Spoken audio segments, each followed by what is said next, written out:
이스라엘이 유다가 바벨론에 의해서 나라가 망했습니다. 그리고 포로로 끌려가서 70년의 그런 모진 포로 생활을 하고 그 와중에 유다를 멸망시켰던 바벨론이 망하고 페르시아라고 하는 아사 제국이라고 하는 나라가 세워지게 됩니다.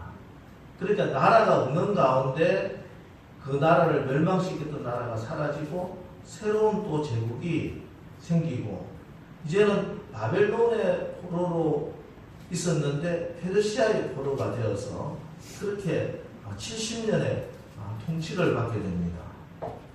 그런데 하나님께서 그 전에 백수십 년 전에 이사야를 통해서 또 몇십 년 전에 에레미야를 통해서 너희들이 바벨론으로 포로에 끌려가고 나서 70년이 지나고 나면은 이사야서에 의하면 고레스라고 하는 왕이 너희들을 해방시켜 주실 것이다. 이렇게 예언이 되어 있었어요. 그런데 하나님의 예언의 말씀 그대로 그 당시에 나라도 없던 페르시아의 고레스 왕이 드디어 이 하나님 말씀대로 이스라엘 백성들에게 해방을 선포합니다. 바벨론 시대 식민지로 끌려왔던 많은 포로들, 유다인들이 본국으로 돌아가도 좋다. 그리고 예루살렘에 가서 너희들의 성전을 건축하라. 하나님 섬기는 일에 나도 도와줄 테니 고국으로 돌아가라. 이런 일이 생긴 거예요. 그래서 많은 사람들이 바벨론에서 예루살렘으로 돌아옵니다. 이것이 1차 포로 귀환입니다. 자, 그래서 예루살렘으로 돌아온 이스라엘 백성들이 이제 하나님께서 예언하신 그 말씀대로 일이 이루어지겠구나 생각을 하고 성전을 다시 건축하려고 하는데 이게 상황이 녹록지가 않아요. 밭은 잡초로 우거져 있습니다. 요즘 말로 일하면 먹고 살 일이 별로 없다. 직장도 없고 직업도 없고 장사해도 장사도 안 되는 그런 경제적으로 굉장히 피폐한 상황이었어요. 집들이 모두 폐허가 되었습니다. 성벽은 묘가 올라가도 무너질 정도로 그렇게 허물어져 있었어요. 요즘 치면은 외교 국방력이 완전히 나라가 무너져서 언제든지 외적들이 막 침입해서 나라를 점령할 수 있을 만큼 그렇게 국방력도 다 허물어져 있었습니다. 그 웅장하던 성전도 당연히 파괴되었습니다. 교회의 힘을 잃어버리고 영향력을 잃어버리고 사회를 변화시키고 하나님의 나라를 이끌어 나가야 하는 교회가 오히려 유스거리가 되고 세상의 손가락질을 받는 그런 처지가 되고 말합니다. 그래서 다시 부흥하고 다시 하나님의 성전을 세우려고 하는 그 일이 많은 장애로 인해서 중단이 되고 말았습니다. 무려 14년 동안. 문제는 크게 세 가지였습니다. 첫째는 돈의 문제입니다. 솔로몬 성전 같은 그런 성전을 지으려면은 금값만 10만 달란트, 요즘 치면 900조가 필요해요. 어마어마하죠. 그 정도는 아니더라도 적어도 성전을 건축하려고 하면은 돈이 필요하단 말이에요. 돈이. 그런데 지금 먹고 살 일도 내가 내 가정 경제를 꾸리는데도 힘든데 어떻게 성전 건축 헌금을 내고 성전을 건축할 수 있을까? 경제적으로 힘들다. 두 번째는 외부의 방해입니다. 당시 이스라엘 주변에는 사마리아, 암몬, 모압 등 여러 주변 국가들이 있었는데 이들은 어떻게 하든지 이스라엘 백성들이 성전을 건축하는 것을 결사 반대를 합니다. 늘 방해를 합니다. 왜냐하면 그들에게 성전이 세워지면은 그 나라가 세워질 것이고 그 나라가 다시 부흥하게 될 것을 너무나 잘 알고 있기 때문입니다. 오늘날 마귀도 마찬가지입니다. 우리의 마음에 우리 이 땅에 하나님의 성전이 바로 세워지는 것을 극구 방해를 합니다. 왜냐하면 우리의 삶 속에 내 가정에 우리 학생들 한 사람 한 사람 마음속에 성전이 세워지면은 하나님 나라가 세워질 것이고 마귀의 나라가 멸망될 것을 너무나 잘 알기 때문에 성전 건축을 그렇게 방해합니다. 그래서 고레스의 뒤에 나온 아하스 왕에게 편지를 씁니다. 고발장을 작성해요. 이스라엘 백성들이, 유대인들이 성벽을 건축하고 성전을 건축한 것은 왕을 대항하여 반역을 일으키는 반역 행위입니다. 거짓 상수를, 거짓말로 모함을 하고 공격을 하고 정말 큰 산과 같은 그런 외적들이, 외부의 공격들이 많이 있었다. 그런데 가장 큰 문제는 그런 외적인 문제보다 더 큰 문제가 있었습니다. 그것은 바로 유대인들의 마음에 닥친 패배의식입니다. 아, 나는 해도 안 되는구나. 우리는 할 수 없구나 하는 패배의식이 사로잡힙니다. 이것은 근본적으로 불신앙의 문제입니다. 하나님을 믿지 못하게 되면 반드시 우리의 마음에 들어오는 것이 이 패배의식입니다. 처음에는 한번 해보자 시작했는데 방해가 있고 문제가 부딪히자 금방 불평이 나옵니다. 돈이 있어야 하나님 일하지. 집 있고 돈 있는 사람도 없는데 무슨 하나님 일을 하냐고. 그래, 성전이 필요하지. 그렇지만 지금 꼭 성전을 세워야 하느냐? 지금 꼭 이 하나님의 일을 해야 되느냐? 경제가 안정되고 내 삶이 좀 안정되고 나면은 그때 하나님 일하면 되지 않을까? 숨 좀 돌리고 천천히 한번 생각해보자. 심지어 아니 꼭 성전이 필요하냐? 성전을 지을 필요가 있느냐? 성전 무용론까지 나오게 됩니다. 그래야 하나님의 일은, 하나님의 나라의 일은 점점 하나님이 주신 소명은 점점 뒤로 밀리고 나니 그냥 하루하루 먹고 살기가 너무 힘든 그 일에 허덕거리며 그냥 살고 있는 거예요. 그냥 개인적인 일에, 세상적인 일에 그 일에만 매달리면서 살고 있었습니다.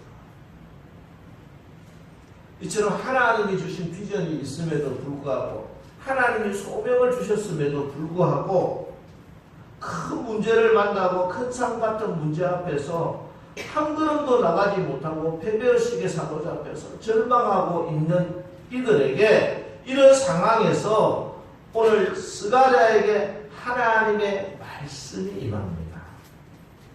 그 내용이 8가지의 환상으로 보여주시는 거예요. 그게 스가랴였습니다. 스가랴였어요. 8개의 환상. 그 중에 오늘 5번째 환상의 내용이 오늘 본문의 내용인데, 소위 두 금 등잔대와 두 감람나무의 환상입니다. 먼저 스가랴에게 계시를 전하는 천사가 스가랴를 깨웁니다. 자지 마라. 잠 깨라. 정신 차려라. 흔들어 깨웁니다. 그리고 너가 무엇을 보느냐? 무엇을 보고 있느냐? 묻고 계시다. 무엇을 보고 있느냐? 땅을 바라보지 말고 하늘을 바라보라. 이 세상 환경만 바라보지 말고 하나님 주시는 환상, 비전, 꿈을 보라. 인간의 너희들의 그 무능함을 보지 말고 전능하신 하나님의 능력을 바라보라. 무엇을 바라보느냐? 천사가 묻고 있어요. 그래서 스가랴 선지자가 하나님의 환상을 봅니다. 하나님이 주신 꿈을 꾼다. 환상을 보고 나니 하나님의 역사가 이루어집니다. 여러분 잘 보세요. 환상을 봐야 됩니다. 여러분 환상을 봐야 될 줄 믿습니다. 스가랴가 이 환상을 본 것이 다리오 왕 2년인데 결국 4년 만에 14년 동안 중단되었던 그 일, 도저히 이제는 포기해야 된다는 그 일이 4년 만에 완공되었다는 것입니다. 예. 환상을 보고 꿈을 꾸고 하나님의 약속의 말씀을 받으니 그렇게 꽉 막혀서 도저히 풀리지 않을 것 같은 그 문제가 해결되는 것입니다. 여러분이 환상을 보시기를 주님의 이름으로 축원합니다. 꿈을 꾸시기를 바랍니다. 어떻게? 사도행전 2장 17절 말씀, 하나님이 말씀하시기를 말세 내가 내 영을 모든 육체에 부어주리니 너희 자녀들은 예언할 것이요 너희 젊은이들은 환상을 보고 너희 늙은이들은 꿈을 꾸리라. 하나님의 성령이 임하면은, 성령이 부어지면은 꿈을 꾸고 환상을 보게 된다는 것입니다. 여러분들 가정에, 여러분 각 개인에, 사랑하는 우리 학생들에게 하나님의 성령의 기름 부으심이 임하시기를 주님의 이름으로 축원합니다. 그래서 환상을 보고 꿈을 꾸고 예언을 하고 하나님의 역사를 이루어 나가는 간증의 주인공들 다 되시기를 주님의 이름으로 축원합니다. 그렇습니다. 하나님의 성령이 부어지면은 꿈을 꿉니다. 환상을 꿉니다. 그러면 되는 거예요. 하나님이 주신 꿈을 환상을 품으면 된다는 거죠. 지금 우리 아이들이 이번 성령 캠프에 가서 꿈을 받았습니다. 환상을 받았습니다. 비전을 품었습니다. 그러면 되는 거예요. 그 일을 이루시는 분은 하나님이시죠.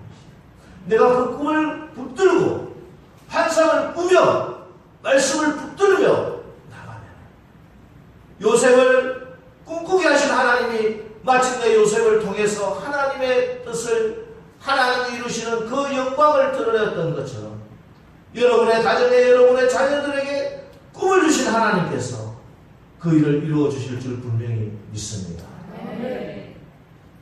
오늘 스가랴가 본 환상이 무엇인가? 스가랴에게 무엇이 보였습니까?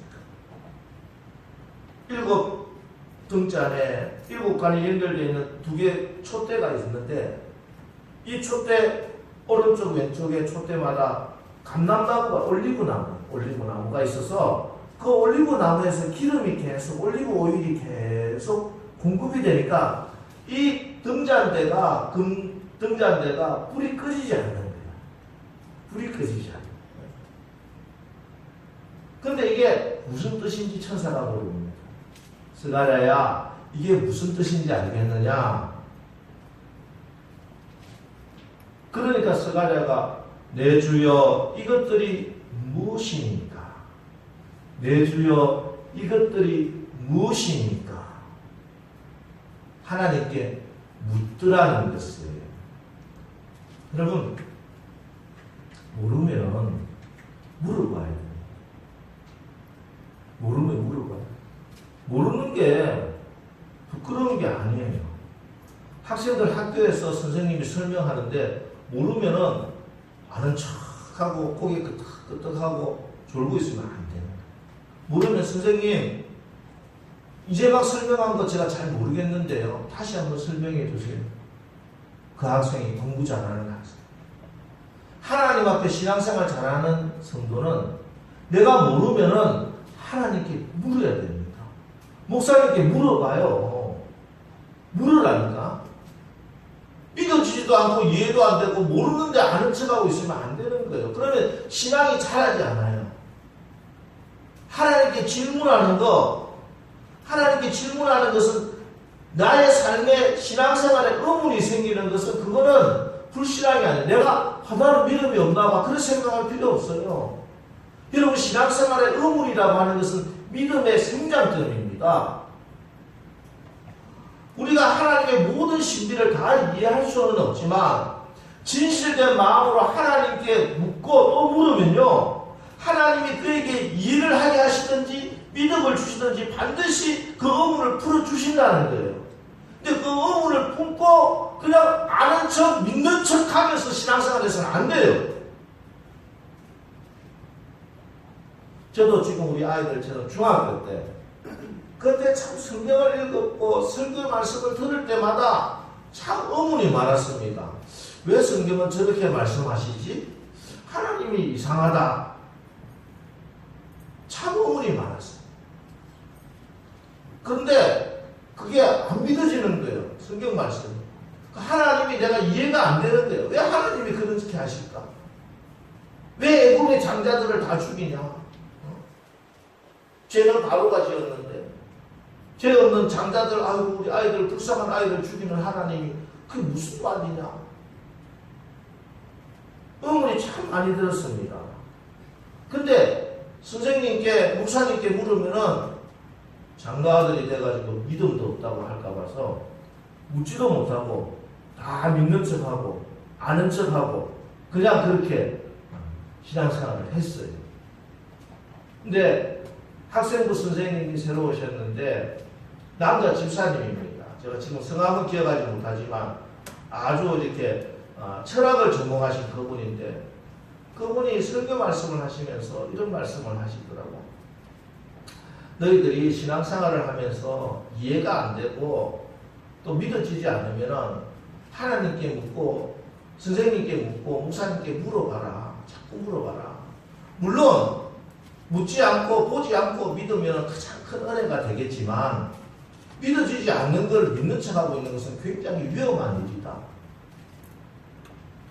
저 강 너머에 무엇이 있다고 이야기를 하는데 그것이 믿음의 눈이 열려서 믿어지면 감사한 일이지만 그게 안 되는 사람도 있을 수가 있으니 그러면은 헤엄을 쳐서라도 가서 그것을 보고 확인해서라도 물론 그러는 가운데 수용하다가 휩쓸려 갈 수도 있지만 하나님께서 선택하시고 하나님이 지켜주는 너희들에게는 반드시 하나님이 해답을 주시겠죠. 저는요 지금으로부터 40년 전 그때 주어진 그 선생님의 말씀을 아직도 기억합니다. 너무 큰 위로가 되었어요. 저한테. 날마다 믿음 없다고 그렇게 할까봐 믿는 척하고 아는 척하고 그냥 고개 끄덕끄덕거리면서 그렇게 신앙생활 하다가 그때부터 용기를 내서 목사님 이것도 궁금하고 선생님 이것도 잘 모르겠고요. 성경 말씀을 가지고 질문을 하고 물론 다 답을 얻은 것은 아닙니다. 그러나 저는 그것을 가지고 계속 묻고 그래서 지금 목사가 되는 지금도 하나님께 묻습니다. 모든 것을 다 알 수 없잖아요. 하나님께 묻고 또 묻다 보니 하나님께서 성령으로 밝히 깨닫게 해주시고 이것이 하나님의 신비구나. 하나님의 지혜구나 하는 것을 깨닫게. 여러분 신앙생활 하면서 다른 사람 눈치 본다고 믿음 없는데 믿음 있는 척 하지 마시고 모르는데 아는 척 하지 마시기 바랍니다. 솔직하고 진실하게 하나님 앞에 물으세요. 목사님에게 물어보세요. 물론 제가 모든 답을 해줄 수는 없습니다. 그러나 묻고 진실되게 하나님께 나가는 그 자를 하나님이 축복해 주시고 반드시 오늘 스가랴 선지자에게 그 환상을 설명해 주시는 성령께서 여러분의 그 의문을 풀어주시고 그렇게 풀린 의문 위에 서 있는 굳건한 믿음은 흔들리지 않는다는 것입니다. 아는 척하고 믿는 척하고 모래 반석 위에 세워진 그런 신앙은 큰 파도가 한번 열어치면 다 무너지지만 그런 의문과 질문과 시험 가운데 하나님으로부터 받는 확신을 가지고 믿음 생활하면은 우리의 믿음은 흔들리지 않습니다.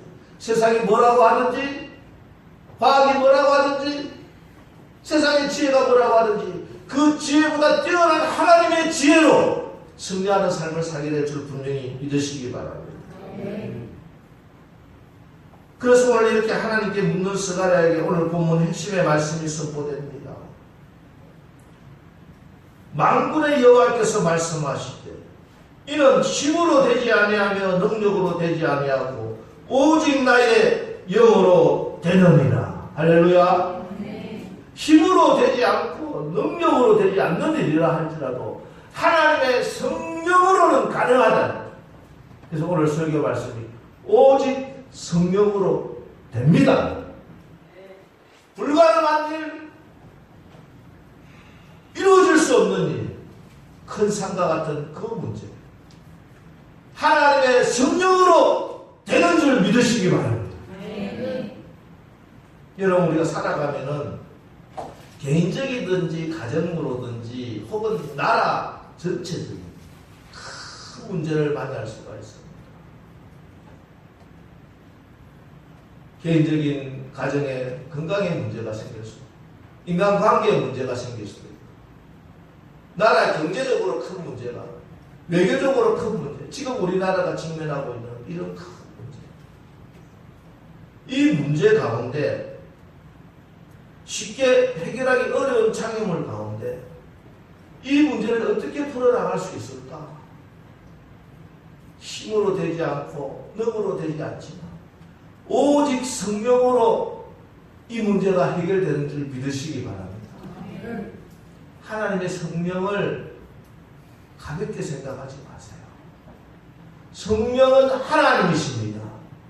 성령은 모든 것을 가능하게 하시는 하나님이십니다. 우리가 성령의 능력을 받고 성령의 기름 부으심을 받으면 14년 동안이나 해결되지 않은 그 문제가 30년, 50년 동안 해결되지 않은 그 문제도 하나님의 성령이 임하면 성령의 능력으로 그 모든 문제가 해결되는 역사를 체험하게 될 것이고 그것을 간증하게 되는 줄 여러분 분명히 믿으시기 바랍니다. 우리가 모든 것을 다 이해하고 알 수는 없습니다. 하지만 분명한 사실은 God is good all the time. 하나님은 언제나 선하십니다. 하나님은 언제나 선하십니다. 하나님의 선하심이 지혜를 드러납니다. 이 문제로 인해서 하나님이 얼마나 선하시고 하나님이 얼마나 온전하시고 하나님이 얼마나 지혜로우시고 하나님이 얼마나 능력이신 분인 것을 우리가 경험하게 하신다는 것입니다. 오직 나의 영으로 오직 성령 하나님의 성령은 인격이십니다. 너무너무 예민하세요. 여러분 신앙생활하면서 성령을 체험하면서 성령과 함께 신앙생활하고 성령과 함께 묵회를 하면서 느끼는 것이 성령님은 굉장히 민감하시다. 예민하시다. 정말 전에 성기도 목사님이 17 소녀처럼 그렇게 감수성이 예민하신 분이 성령님이라고 말씀하셨는데 내가 진실로 내 마음을 하나님께 그 성령님께 드리면요 성령님은 기뻐하시며 우리와 함께 해주시고 그 문제를 풀어주십니다. 그러나 성령님을 내가 거절하고 성령님을 외면하면 슬퍼하시고 탄식하시고 외로워하시고 여러분 성령님을 외롭게 홀로 내버려 두시지 마시기 바랍니다. 여러분의 마음의 문을 열고 성령님을 환영하시기 바랍니다. 이 문제 가운데 이 큰 산과 같은 그 문제 앞에 주의 성령을 초청하시기 바랍니다. 환영하시기 바랍니다. 성령님 이 문제 성령께서 임하여 주시옵소서. 성령의 역사하여 주시옵소서. 성령께서 행하시는 그 큰 일을 제가 보기를 원합니다. 우리 하나님께 영광을 돌리기 원합니다. 여러분 진실된 마음으로 성령님을 모시면 성령께서 여러분의 마음을 만지시고 고치시고 치유하시고 강건하게 하시고 새 희망을 주시고 비전을 주시고 그 일을 이루어 주시는 줄 여러분 분명하게 믿으시기를 주님의 이름으로 축원합니다. 이는 힘으로 되지 아니하며 능력으로 되지 아니하고 오직 나의 영으로 되느니라. 오직 성령으로 되는 줄 여러분 분명하게 믿으시기를 주님의 이름으로 축원합니다. 그렇습니다. 하나님의 성령이 하셔야 되는 것입니다. 특별히 하나님의 일은 하나님이 기뻐하시는 일은 하나님이 영광 받으시는 그 일은 반드시 성령께서 역사하셔야 되는 것입니다. 교회에서 목회를 하고 교회를 하다 보면은 너무나 뻔한 일이 있습니다. 이게 안 될 수가 없어요. 모든 조건들 완벽하고 이런 가만히 있어도 될 만한 일이 있는데 그런데 일을 해나가다 보니까 생각하지도 못하는 일이 생깁니다. 너무 작은 문제였는데 이 문제가 엄청 큰 문제가 되어서 심지어 교회가 나눠지는 그런 불상사가 일어날 때도 있습니다. 그런데 어떤 문제는 이건 도저히 계산해 보면 답이 나오지 않아요. 내가 이때까지 경험한 것으로도 안 되는 것이 준비된 것도 아무것도 없습니다. 그래서 오직 성령님만 의지하며 간절히 기도했더니 이게 하나도 어렵지 않도록, 이게 어떻게 이루어지는지 알 수도 없도록 하나님께서 이루어주시는 일이 비일비재하다는 것입니다. 여러분, 제가 여러분들에게 비합리적으로 몰상식하게 그렇게 신앙생활 하라는 말씀이 아닙니다. 어떤 문제에 있어서도 반드시 성령님을 의지하고 성령님과 함께 나가자는 것입니다. 하나님의 일은요, 하나님의 사람인 여러분은요, 하나님의 방법으로 일하는 것을 배워야 되는 것이에요. 우리는 세상 사람들이 아닙니다. 착각하면 안 됩니다. 세상 사람들은 이렇게 하면 성공하더라, 세상 사람들은 이렇게 하면 잘 되더라, 그 방법으로 하면 안 돼요. 여러분은 하나님의 사람들입니다. 하나님의 방법으로, 하나님이 일하시는 그 능력으로 일을 해내 나가야 되는 것입니다. 그렇습니다. 오직 나의 영으로, 오직 성령으로 됩니다. 오늘 본문에 나오는 두 감람나무는 이는 기름 부음 받은 자 둘이니라. 성령 충만한 스룹바벨과 대제사장 여호수아를 하나님이 감람나무처럼 하나님의 성령으로 충만한 올리브 기름이 철철철 넘치는 그 사람으로 인해서 하나님이 역사하신다. 이 감람나무가 누굽니까? 이 시대의 감람나무가 누구냐는 것입니다. 누가 성령으로 충만할 것인가? 누가 성령의 사람이 될 것인가? 시편 52편 8절, 그러나 나는 나의 집에 있는 푸른 감람나무 같으며 하나님의 인자하심을 영원히 의지하리로다. 그렇습니다.